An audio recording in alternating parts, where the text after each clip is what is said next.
Buen día, jóvenes. Iniciamos el momento de la geografía, siempre dirigido por su amigo, facilitador y profesor Carlos Sánchez de Perú. Esta breve exposición es para el Colegio Mayor Sistema San Marcos, para los alumnos de primer año de secundaria. El tema que corresponde es el número 6, la hidrósfera, parte 1. A ver, jóvenes, si hablamos de la hidrósfera, en primer lugar, hay que ver que esta ocupa casi 3/4 de la superficie de la Tierra. Y es el 97% es agua salada. Recuerden esto, miren, la hidrósfera ocupa las 3/4 de toda la superficie de la Tierra. Me refiero así como si fuera una naranja, de la cáscara nada más, las 3/4 es agua, ¿de acuerdo? Es la hidrósfera. Ahora, de esa agua, de esa hidrósfera, ¿no es cierto? El 97% es agua salada. Se refiere a océanos, ¿de acuerdo? Océanos, mares y algunos lagos. Recuerde que la hidrósfera realiza funciones como la regulación de la temperatura, permite que ocurran reacciones químicas que afectan y ayudan a los seres vivos, moldean el terreno, en este caso mediante la erosión. Inclusive, miren, el agua al congelarse posee menos salinidad que en el estado líquido, lo que hace en este caso que sea menos densa y le permita flotar en el agua líquida. Son características importantes, les hablo esto en la superficie, ¿no? Hablando de los glaciares, hablando de las que hay en el polo norte y en el polo sur. Ahora, y hablando de los polos, recuerden que la mayor parte del agua dulce en sí, que no es salada, la mayor parte del agua así dulce de la hidrósfera se encuentra congelada. ¿Y dónde está? En los polos y en los glaciares, ¿de acuerdo? En los glaciares. Ahora, jóvenes, también tenemos que ver lo siguiente. Nosotros comúnmente trabajamos lo que viene a ser la parte de todo el ciclo que realiza la hidrósfera. Comúnmente decimos, en los océanos hay la evaporación de los océanos, esta evaporación tanto de ríos, lagos, mares, océanos, también digamos, la transpiración, la evaporación llega en gas hacia las elevaciones. A mayor elevación se va a condensar. Al condensarse, a esa condensación, comúnmente le decimos nosotros aire húmedo, la neblina, luego vienen a ser las nubes.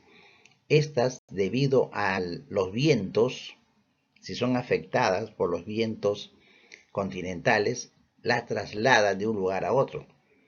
¿De acuerdo? Y eso permite que, por ejemplo, se forman en un lugar las nubes, se desplazan y vienen las precipitaciones en otros lugares, como el caso de nosotros, ¿no?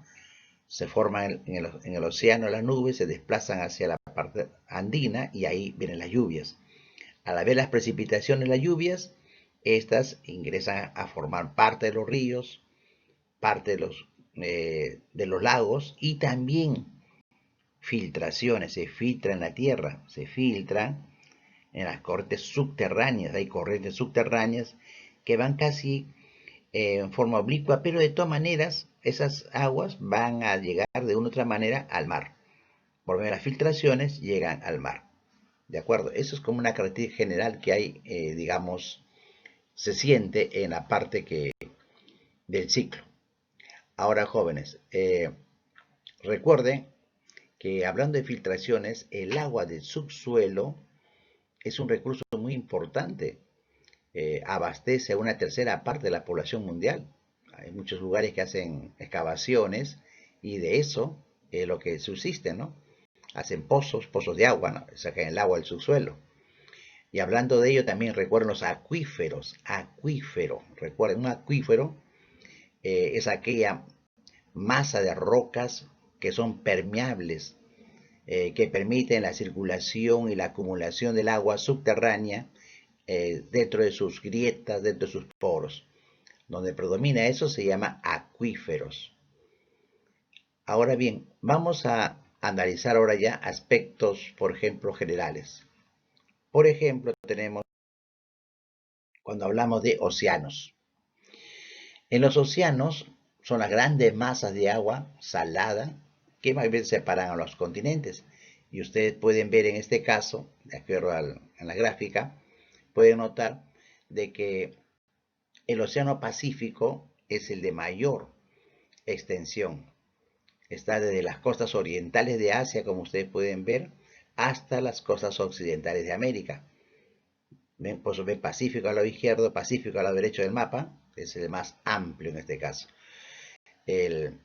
Ahora, el Océano Atlántico, como ustedes pueden ver, se extiende entre lo que es Europa y África en su ribera oriental y para el lado occidental con lo que es el continente americano. Como ustedes ven, Océano Atlántico ahí en medio.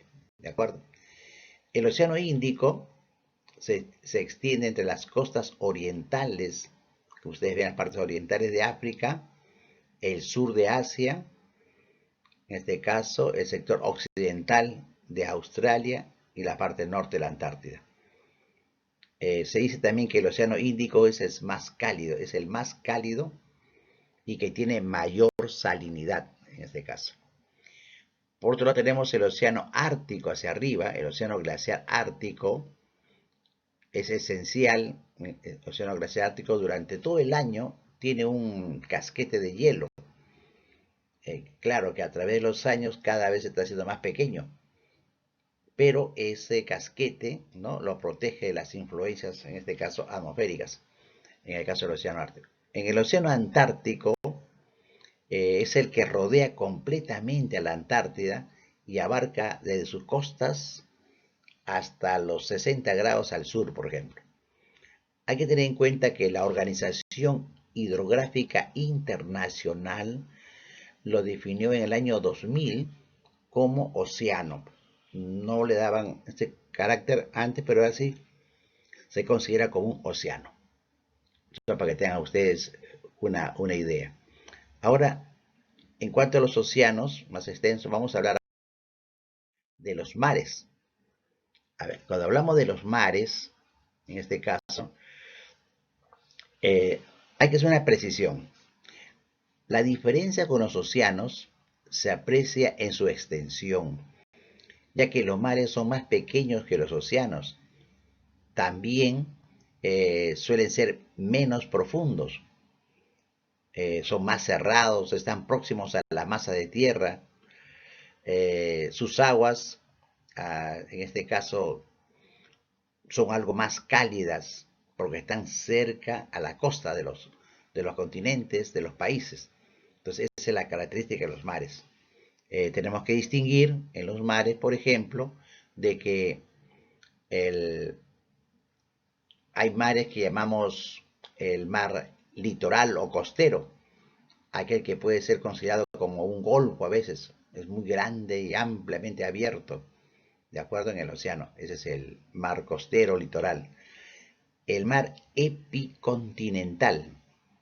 El mar epicontinental es aquel que se asienta sobre una plataforma continental, digamos como un lecho submarino, a una profundidad media de 200 metros o menos.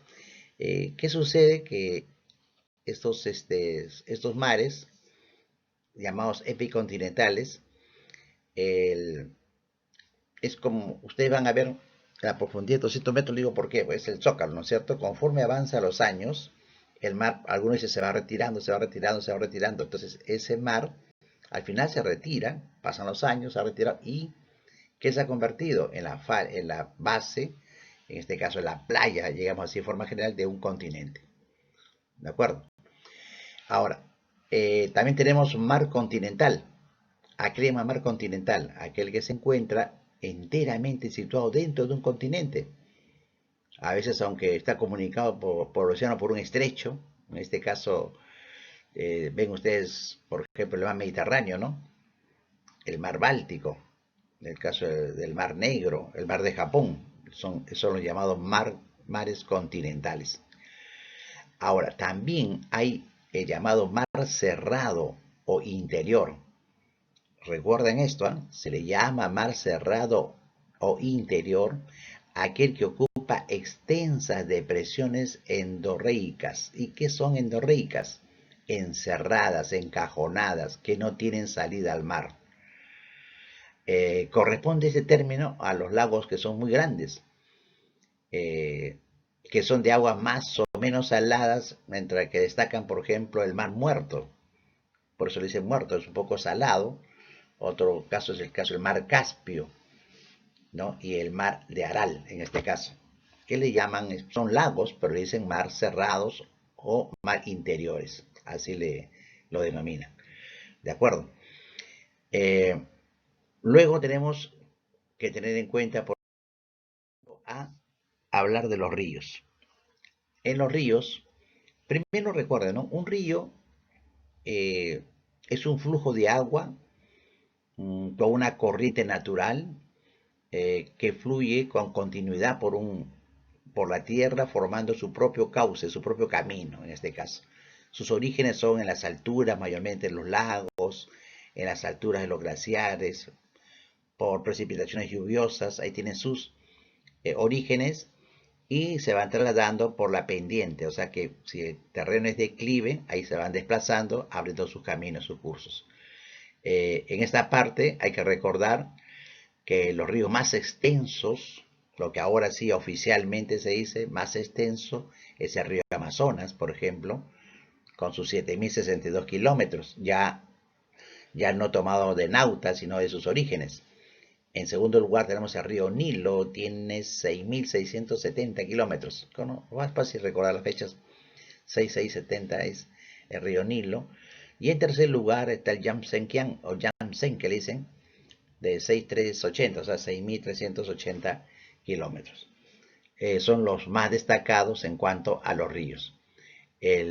Como ustedes pueden apreciar, en este caso, aquí en la gráfica, el, destacan así, por ejemplo, el Nilo, ¿no? Como muy importante, el más extenso de África, el río Amazonas, el más extenso de acá de América, el río Volga, el más extenso en Europa, el Yamsen, que le dice Yamsenkiang, que le llaman, en China, el más extenso, el Murray Darling, que está en Australia, que es el más extenso de Australia, o sea, de la Oceanía.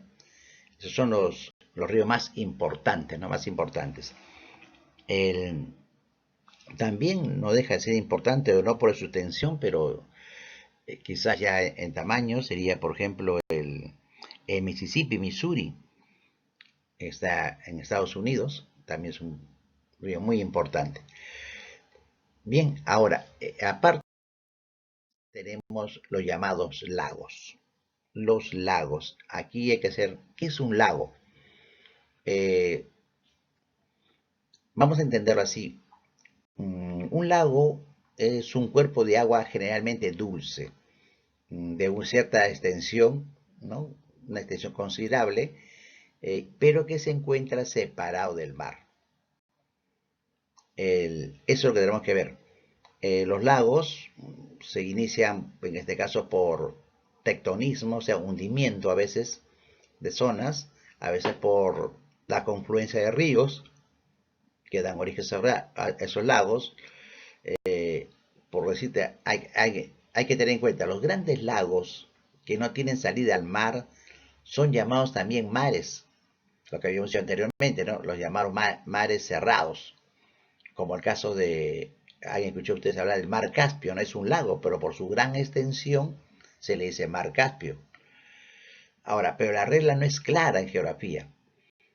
Se habla, por ejemplo, del mar Muerto, o también se dice el gran lago salado, ¿no? O se le dice mar muerto o le dicen gran lago salado.